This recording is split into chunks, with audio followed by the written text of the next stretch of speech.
From the Homestead Studios in Santa Clarita, California, this is a Headache Soul production. Welcome to Just the Tip-Sters, America's favorite true crime podcast. I'm your host, Melissa Morgan. With me today is my handsome and talented co-host, Joshua Little Star Bevan. Oh no, Little Star? Dim and distant.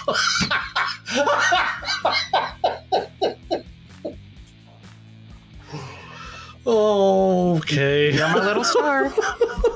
Oh, it's kind of a compliment. Thank you. Appreciate it. Yeah. Am I wrong? Am I wrong? At least I'm shining a little bit. Oh. Yeah.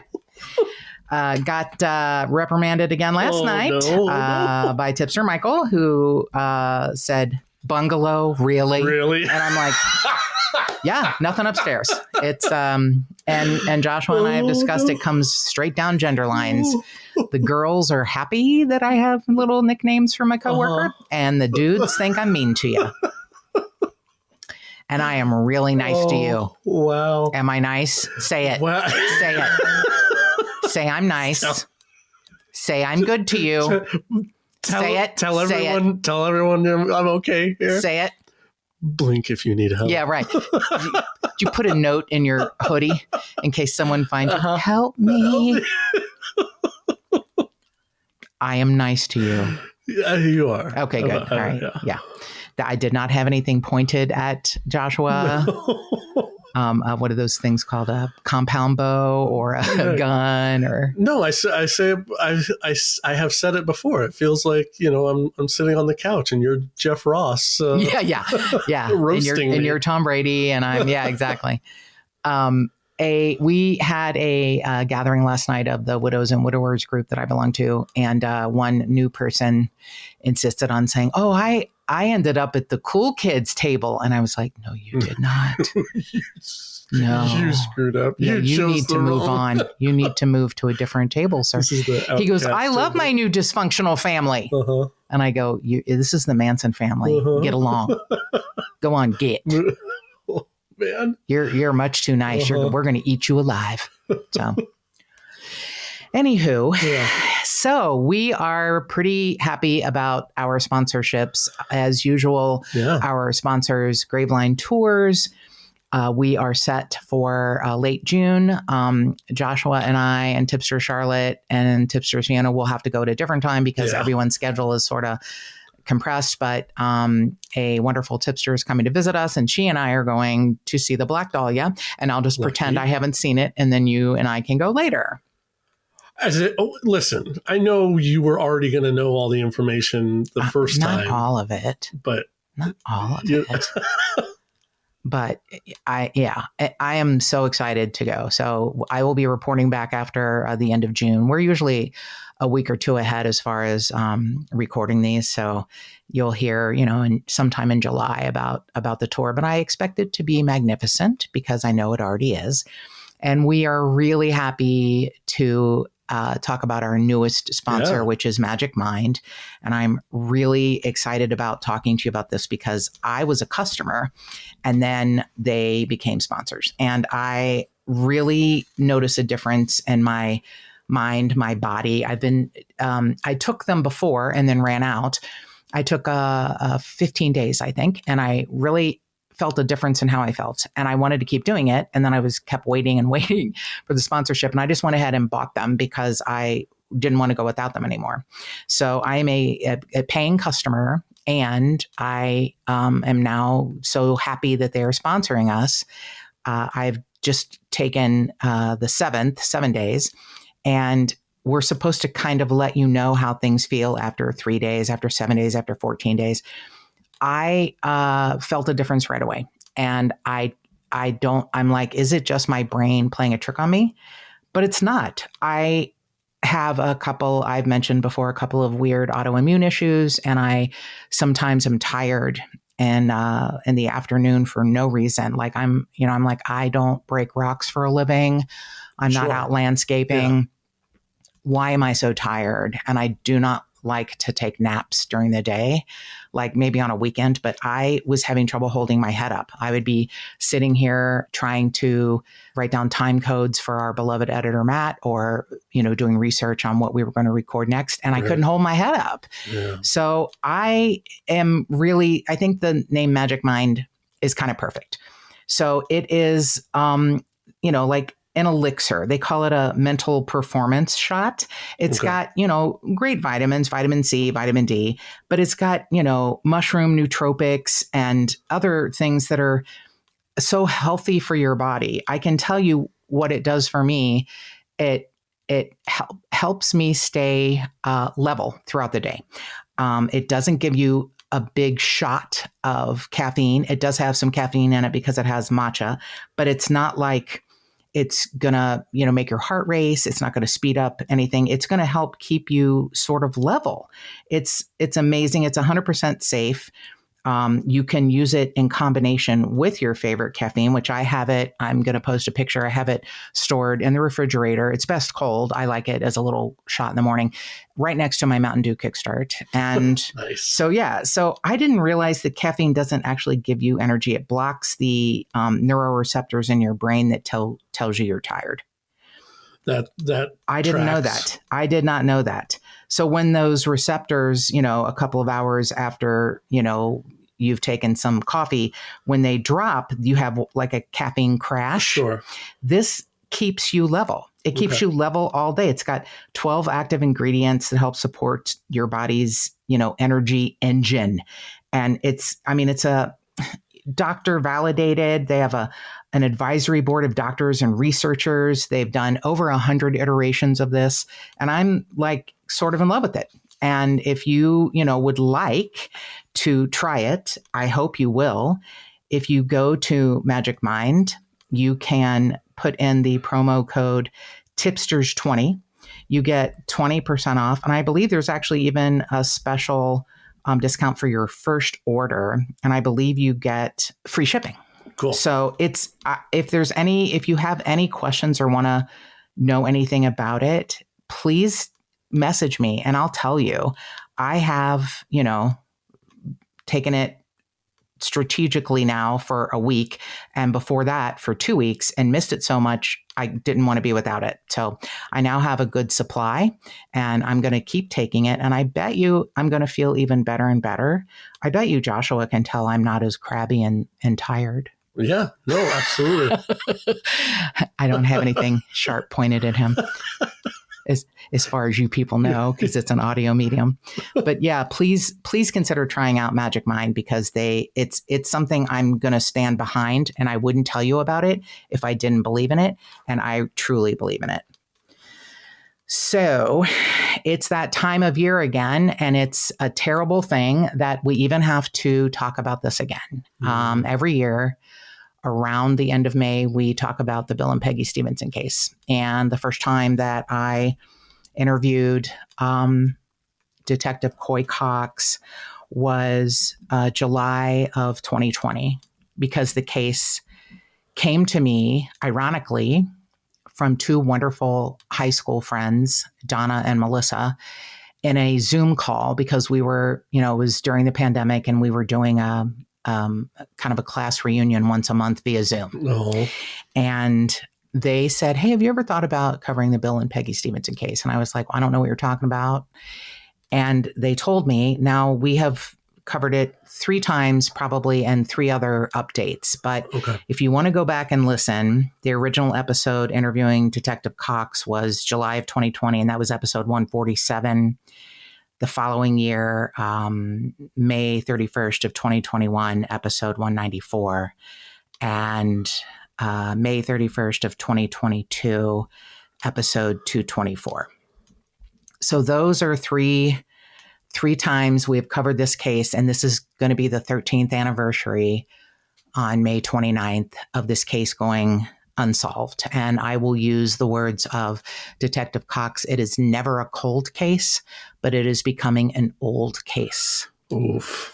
And it's never a cold case because they will not give up. Oh, that's good. Yeah, that is why it will never be a cold case, because there are people and things and tips and ideas that come in constantly.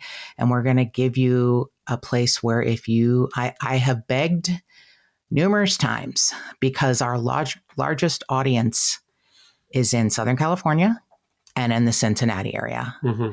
Because I'm from the Northern Kentucky area, and that is, the highest number of people that listen. We're heard in 42 countries. We're heard in every state across the union, but, right. Southern California and Northern Kentucky, Cincinnati area are two largest audiences. And I've begged because I know there is more than one person who knows something, and you may think you don't know anything. In 2020, we had a person who called in after hearing the podcast and said, this probably isn't important, but, and it turned out to be, in the words of Detective Cox, a viable tip. And they ran it down and they questioned the person, and they were sort of like, well, he had a, reason to be looked at, but we're not sure this is the guy. And there wasn't enough, but it really came in handy. One more person you can leave on the board, but maybe put a check mark next to their name. Sure. Because, Detective Cox, it's a rare opportunity to have a lead detective who's been with a case from day one. Okay. It's an even more rare opportunity, and I don't know that he would want me to say this, but I'm going to say it, that he is personally invested. He knew Bill and Peggy since he was a young man. Oh. It's different when you take a case personally. Right. And you never want to say other detectives don't work as hard, but this man is a force of nature. Yeah. He has done things other detectives haven't even thought of. He has done things that I was shocked. The resources he has pulled in, the places Detective Cox is a special guy because he makes acquaintances easily. He's very easygoing. He's very smart. He lets you talk, and then he'll say something that lets you know he heard you. And he, is also will not take credit for anything. He's like, well, let me just give credit where credit's due. And I'm like, just shut up. It's you. It's like he's the mayor of the homicide department of the Boone County, Sheriff's Department. He's the mayor. Okay. And he will say, oh, but it's the city council that did this. Oh, I got you. Know what I mean? Sure. He's not good at taking compliments at all, but he's the driving force. And I know the Stephenson family is grateful that he is the person in charge because they know they couldn't have anyone better at the helm. Right. And I am so impressed with the Boone County Sheriff's Department because I've talked to, detectives across the country, and not all of them, are as invested or work as hard. I don't want to, say shit about other agencies, but it's kind of amazing that a small area in Northern Kentucky has a team of people that are so well respected. They are called in on cases, not just in Kentucky, but all over. Yeah. Wow. Yeah. Because that's who they are.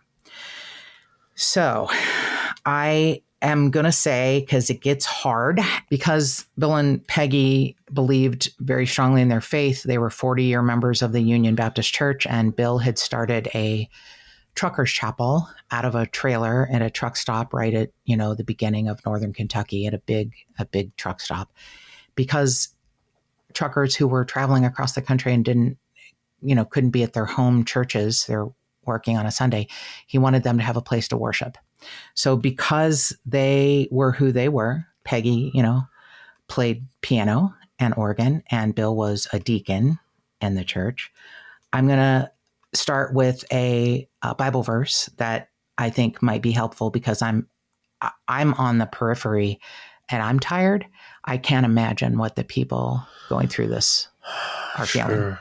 Yeah. But it's Proverbs chapter 17, verse 22. A cheerful heart is good medicine, but a crushed spirit dries up bones. I am feeling kind of dried up right now, and I am going to just keep talking about this until. Sure. And I have adopted Detective Cox's feeling about this, that, he could have retired many years ago. Yeah. And he won't retire until this case is solved. Wow. Which, That's just another amazing. reason why, Yeah.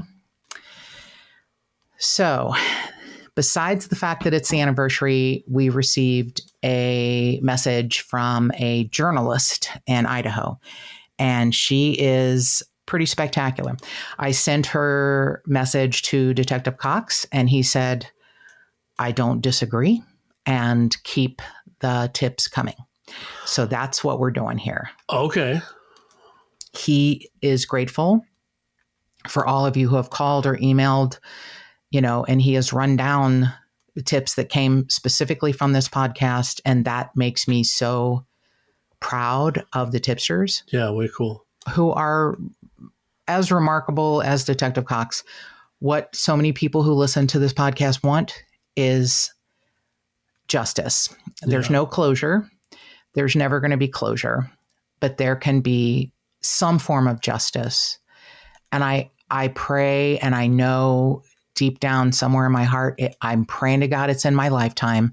I'm really praying to God it's in the Stephenson family's lifetime, their daughter, their sons, their grandchildren. I'm really praying that we get an answer sooner rather than later, because the answer is there. We know pretty much the answer, but we need more help. Right. I had a detective say he is almost there. He needs one more brick to complete the wall. Sure. And that's a pretty good way to describe it. And we need your help finding the right brick. Yeah. So this message from a wonderful journalist, Anna Lisette, she said, it sounds like the perpetrator or perpetrators must know the family, since it said the likes and dislikes for individuals were demonstrated through the crime scene. I've heard some of this had to do with framed photos turned down or otherwise emphasized positively. It strikes me that the offenders thought they were owed something from the family, but did not get it, like an inheritance, which we will address in a moment. I'm sure the family has been closely scrutinized, but what about connections to the family? The nephew didn't do it, but he did tell creepy friends he had wealthy relatives, whether they were wealthy or not. Did he ever tell anyone those relatives would bail him out of a financial mess? How were, if all the funds shared within the family, did the victims give cash gifts at holidays? What else other than wealth may they have had that someone could feel slighted or others got attention or help while the offender got less or was ignored? Okay. So Anna Lisette said, I live in Idaho. I know nothing. And you know a lot. Well. And Detective Cox said, I do not disagree with the tipster, and keep the tips coming. Okay. So if you go back and listen to the episodes where we interviewed Detective Cox, you will hear all of the questions I could come up with. Sure. And he answered them all. He really did. And even things he felt he may not have been able to talk about, he found a roundabout way to address. Okay. And you're going to find, I feel like, the first, second, and third, there's 2 interviews with him and then I guess another episode, but I feel like you're going to get a lot hearing it come out of his voice. He has a beautiful way of describing it. Detective Cox has, I think, about 40 years in law enforcement now. Gotcha. Started real young, and he has been with the Boone County Sheriff's Department now for about 21 years. Okay. 2003 is when he started, but he had a career before that. He's been a training instructor, a SWAT officer.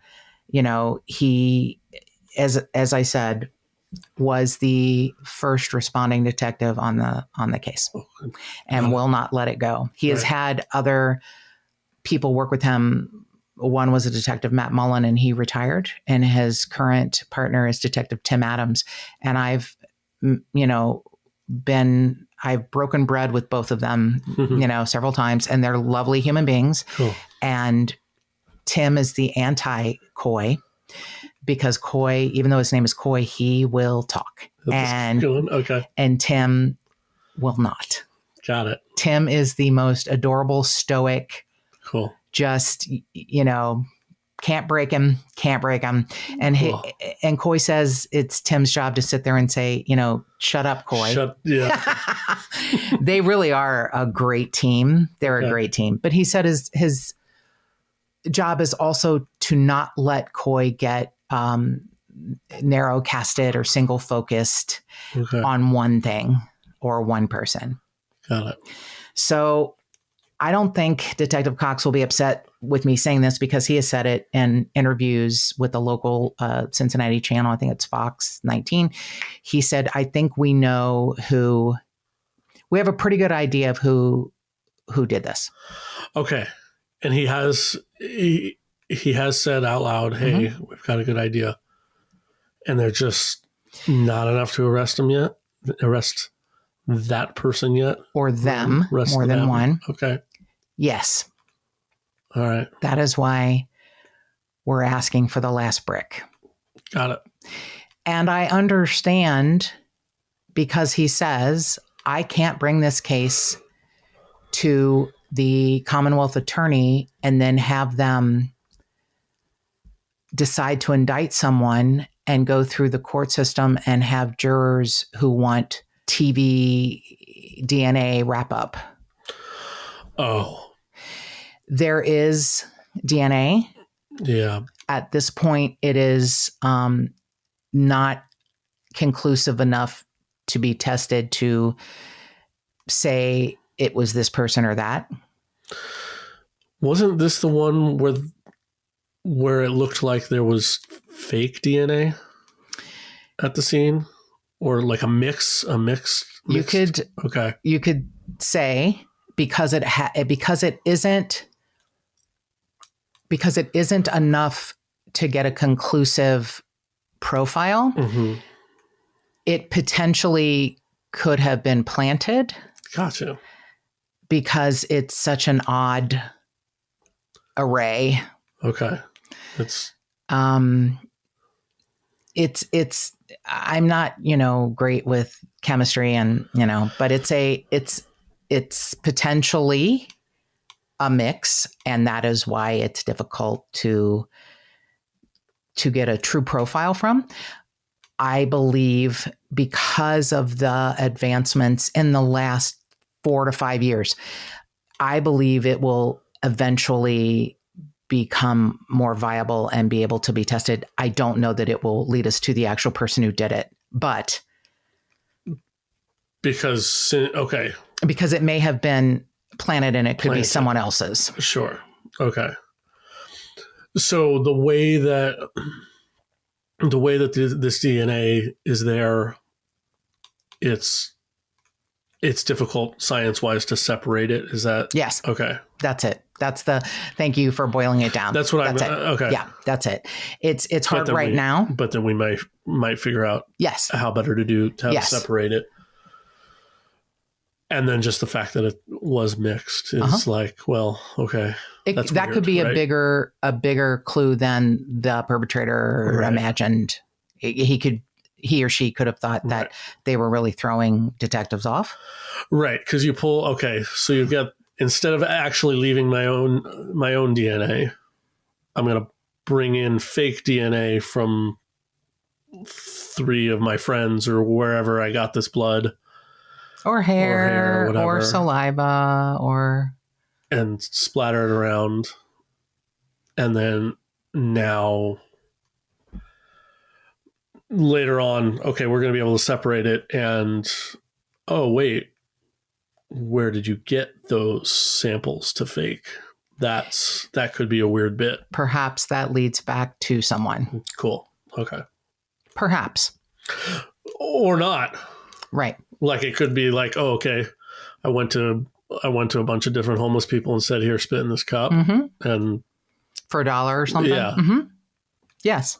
That's what I mean. It could be, the DNA eventually could be tested. I don't know that it's going to lead us to where we want to be, but there's always hope. Sure. In my mind, there's always hope. So a brief reminder of this case, on May 29th of 2011, Memorial Day weekend, Bill and Peggy Stephenson didn't show up for church on Sunday.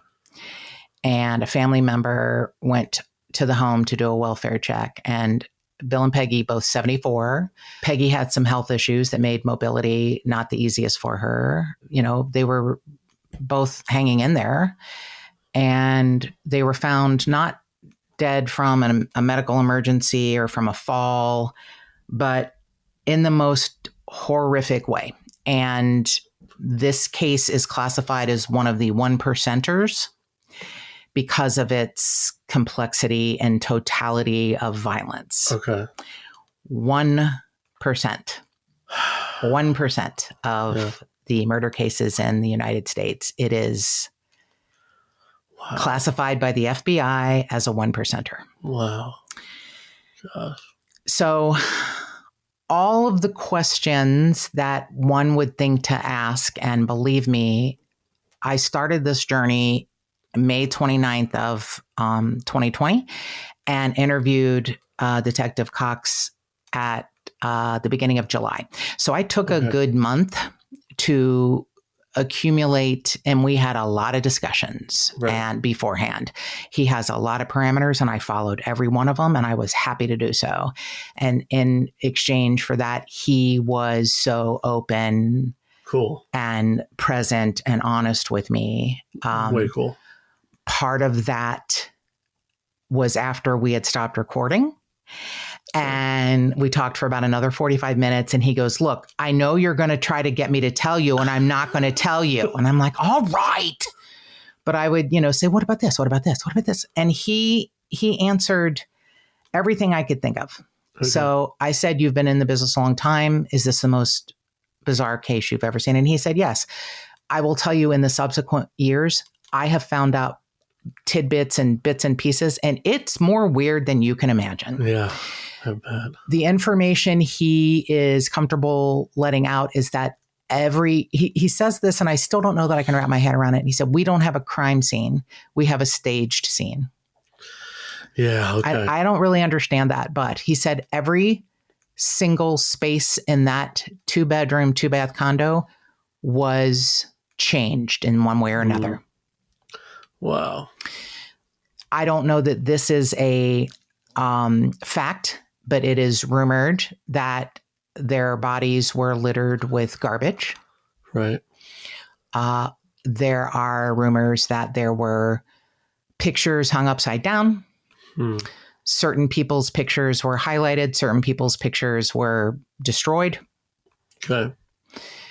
The thing that Detective Cox says that's also that he just hammers home is that both Bill and Peggy had to die. Both Bill and Peggy had to die. And I'm like, it would appear that maybe one of them, someone had a grudge against them, but why did they both have to die?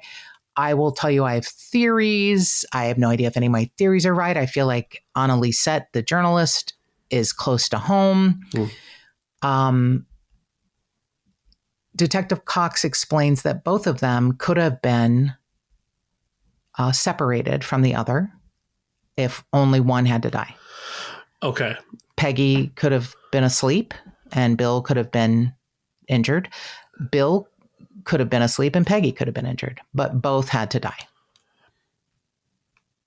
Okay, so they both had to die in for the reasons that the killer needed them both to die. Not they just both happened to be home. Nope. It was 1 a.m. Right. Peggy was small and frail. You could have separated her or tied her up and killed Bill. My mind was, then she had to know the killer. No, I don't think so. Oh, okay. I believe someone else did someone's bidding. Okay, so not just for the ability to identify or because of what was done. Town. Yeah, because of what was done. Okay. Who stays at a crime scene for up to 3 hours, maybe longer? Yeah. Wow. Someone who has a comfort level. Yeah. Who desecrates bodies and homes and remembrances and items around a home to the point of destruction. Somebody who's so there's a grudge. There's an emotional aspect to it. It's not just I'm mad at you, bang bang. Right. Or I'm going to rob you. Yeah. And you don't have any money. Bill's money clip full of a couple $100 was on the kitchen counter. Right. Peggy's jewelry untouched. Yeah. So, yeah, I hate to think that there are only 3 reasons to murder, and I just can't find anything else that doesn't fit into one of those classifications. Money, sex, revenge. Sure. So it was even looked into, are Bill and Peggy part of a swingers club, because people said terrible things online, and it was all bullshit. Okay. So I think we can rule out sex. So money and revenge. And the idea that it was money, it wasn't just money like a robbery, like a dope fiend just wants to kill somebody to get their next fix. Because if that were the case, cash would be gone, jewelry would be gone, some whatever. You wouldn't spend 3 hours doing terrible things to 2 elderly people. Sure. So if we're talking about money, it's more existential money than just cash. Yes. Sure. Theory. Okay. So, did Bill and Peggy leave a large inheritance? No. In fact, they gave away most of their money. All right. Doing good works for poor people in different parts of Appalachia. Cool. Fund drives, clothing drives, food drives. That's amazing. In their elder years, downsized from a house to a condo that was easy for them to traverse. Yeah. It wasn't like they divested themselves of all their funds, but they sure didn't hoard money. And no one would want to kill them for an inheritance. Right. No one. Nor life insurances or any of that kind of stuff. Okay. Right. It's so strange because you run down the list of who, what, when, where, why. Right. And you are just left, with your hands in the air. Like, I don't know. I think they do know, because I understand that they have several people that they couldn't take off the board. Okay. They put people's names on a board. They eliminate them for one reason or another, but they just don't really eliminate anyone. Okay. But they might move them over to a different category. But there's a few people they can't take off the board. Okay. For one or more reasons. Right. And I understand that. So just a reminder of what Detective Cox has done.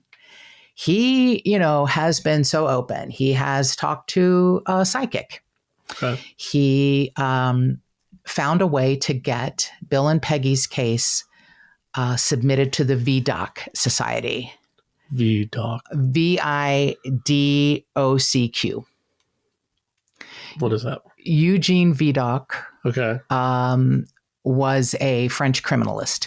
He was a French criminal and broke out of prison several times, and in his 40s turned his life around and is kind of the father of criminology.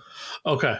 A French, bad dude who turned into a good dude. Okay. And helped solve several cases in the, early 1800s, late 1700s that someone else could have been convicted for that they were innocent of. Cool. Yeah. Okay. Using rudimentary things like, wax to pick up fingerprints. Oh. Shoe impressions. Okay. Depth of weaponry and knife. Wow. It's pretty fucking cool.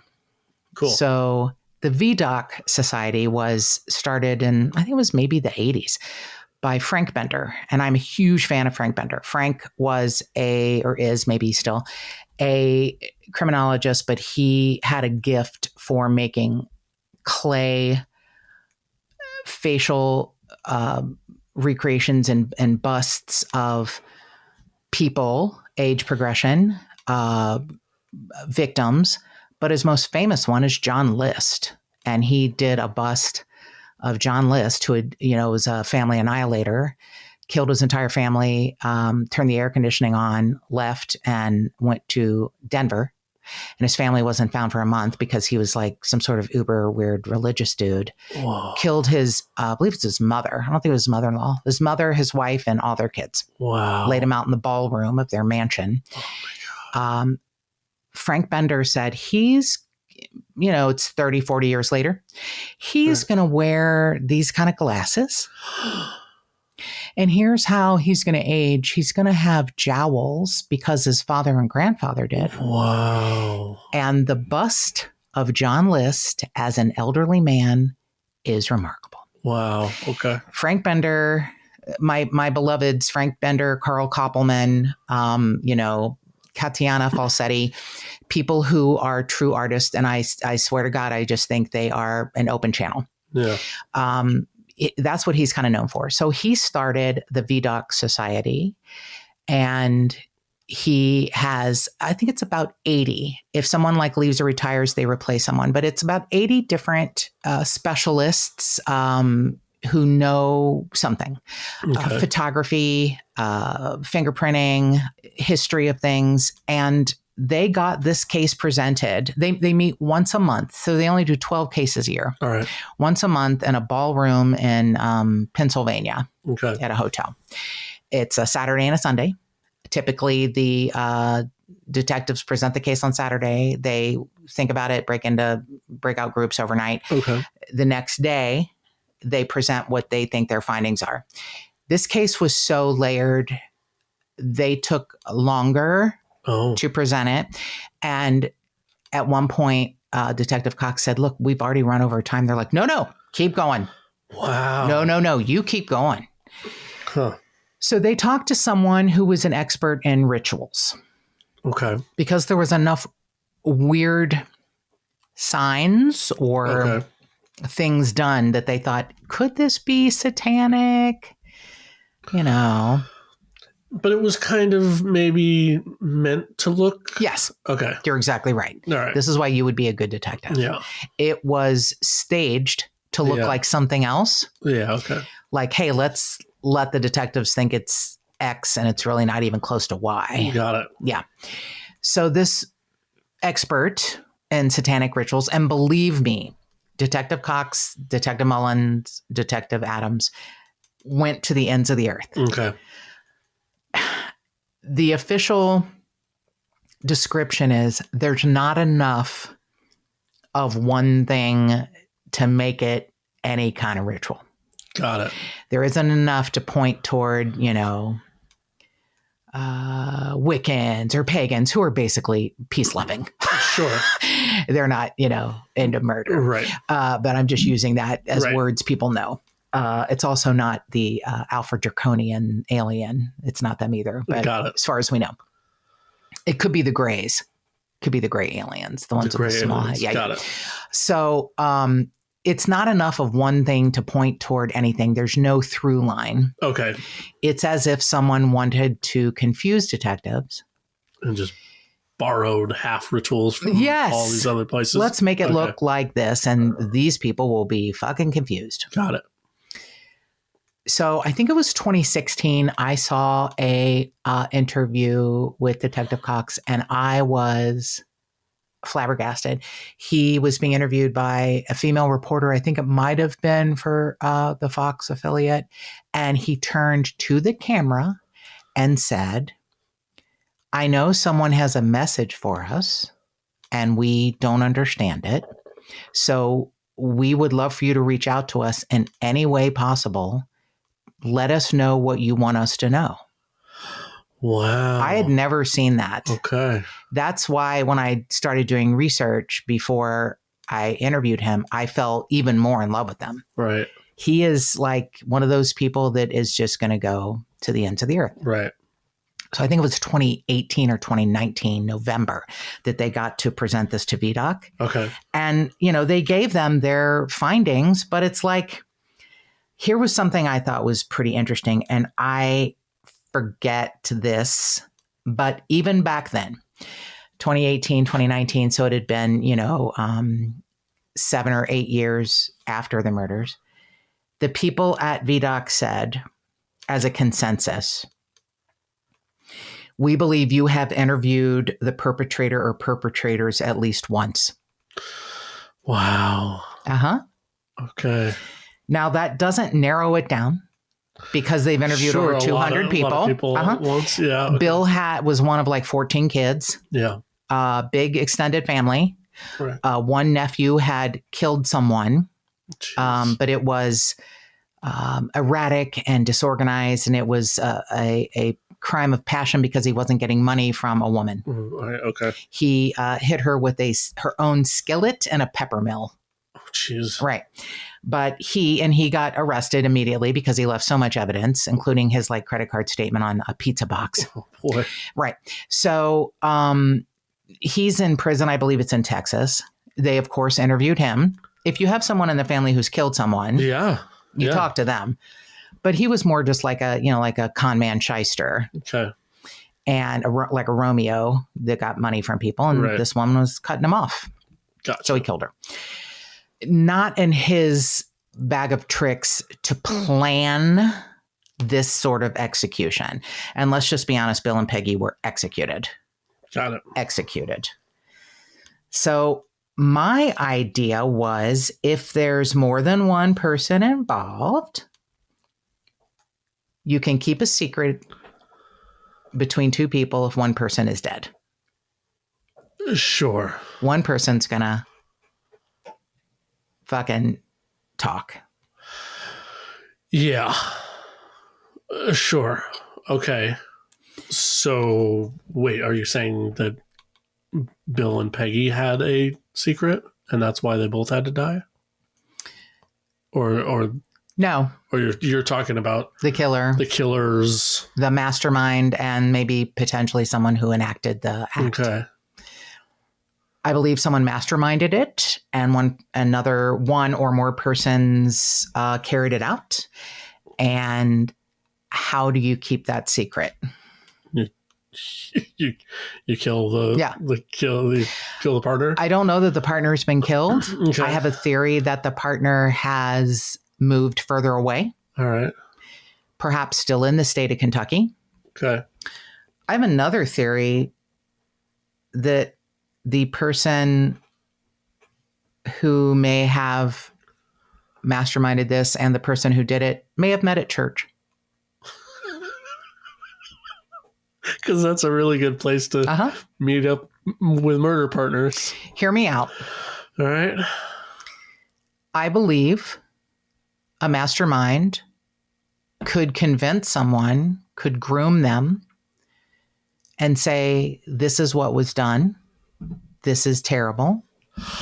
Oh. And they need to pay for it. Don't you think God would want them to be punished? It was oh, yeah, okay. So let's go back to the reasons why people kill. Sex, money, revenge. And God. Nope. Sex, money, revenge. Okay. Money, revenge. Okay. Okay. So. Maybe. Linked. Maybe. All right. All right. Yeah, okay. So. We know that they have run down leads in 17 states. Wow. Including California. The last tip was from someone who listened to this podcast and called in and said, hey, there was a video that they had tried so hard to find someone of someone pounding on, like CCTV camera, pounding on the door of the chapel looking for Bill 2 days before the murders. Oh, okay. Now it was, did Did he park in front of someone's car? Or, why is this person vehemently, Oh, yeah. They found that person who was a truck driver because someone recognized him from the video after hearing the podcast and said, I think it's this guy. He was a long distance truck driver. Okay. He had gone off the grid. Okay. And had a P.O. box in Sunset Beach, California. Wow. He happened to come back to Kentucky for a family event, and the tipster said, he's in town. Oh, okay. And they talked to him. And he is the person who I said they were like, he was weird and he had some weird answers, but we just didn't feel like it was him. He said like, it's like, why did you leave town so quickly after Bill and Peggy were murdered? Why did you say to your friend, I have to go underground for a while. I won't be contacting you for a while. And he's like, it was a really dark, depressing time in my life. And he did go underground. Like he didn't have a real address. He just was a long distance truck driver, but he had a P.O. box in California, but came back to Kentucky for to clear up some family business. Yeah. Okay. Right. So why was he banging on the door? Did he ever it was something small. I left my sunglasses inside. Yeah. I left my Oakleys. I need them. I'm going on the road. Or my trucker hat. Yeah. Yeah. No, it was something small. Okay. But he had an explanation. All right. I can tell you that last year, someone who listened to the podcast tried to connect a truck driver to the case in northern Indiana, and also saying they were connected to the Delphi case. I knew there were no connections. There were weird similarities, but not the same reason. I knew they weren't connected, but God bless Detective Cox and Detective Adams. They fucking hightailed it to northern Indiana, found the person and said, this is why this person suspected you. And that person had a plausible explanation for why they had an item. Okay. So I want you to know they will keep looking to the ends of the earth. Sure. Back in 2020, I said to Detective Cox after I had interviewed Dr. David Middleman from Othram Labs, way before they became the rock stars they are now, I said, hey, there's a really interesting specialty lab in Houston, Texas. They have developed their own, proprietary genomic testing, and they are, breaking cases left and right. And he goes, I got him on speed dial. Nice. And I'm like, I can't tell you anything because you know fucking everything. Cool. So after the first podcast in 2020, the Stephenson family liquidated some assets and put up a $50,000 reward. Wow. I think it's still there. I believe it's still in play. But I know the tipsters, and I know money is not your motivating factor. Yeah. But I do know if somebody within the sound of my voice knows anything about this case, and I am convinced there's more than one. Mm-hmm. Think of Beth Stephenson, who holds out hope every day for her parents' case to be solved. Think of their sons who are tired and their bones are brittle, like the Proverbs quote, because they're tired. Right. Think of the peace you could bring a family who needs not closure, but some form of justice. Some form of justice even 13 years later. Yeah. If you know anything about Bill and Peggy's case, I mean anything, and the people that have called in were like, I don't know if this is important, and it turned out to be, and Detective Cox is grateful. Don't think something you know is not worth it. Right. Because it is. If you know anything, no matter how small you think it is, please contact the Boone County Sheriff's Department. They have a specific email address, StevensonTip@BooneCountyKC.gov. booncountyphenotype.org. That's STEPHENSONTIP at BOONECOUNTY and the abbreviation for Kentucky, KY.org altogether. Stephenson tip at booncounty.org, and we will put it in the show notes. You can call any time of day or night, 859-334-8496. And because I know Bill and Peggy would like this to be included, I am including another Bible verse, which is Psalm 31, verse 24. Be strong and let your heart take courage, all of you who wait. Wow. And we are all waiting. Yeah. And we know you're out there. We know people know. And please don't be afraid. Please be courageous. Please tell anything you know, no matter how small you think it is, because this case needs justice. And if you have a tip on a missing person or unsolved homicide, or you just want to suggest a case, please give us a call at 832-TIPSTER. That's 832-847-7837. You can email us at jttipsters@gmail.com. You can find us on any of the social media platforms, Just the Tipsters Facebook page, at JT Tipsters on Instagram, at JT Tipsters Pod on Twitter, our YouTube channel for Just the Tipsters, and more cowbell.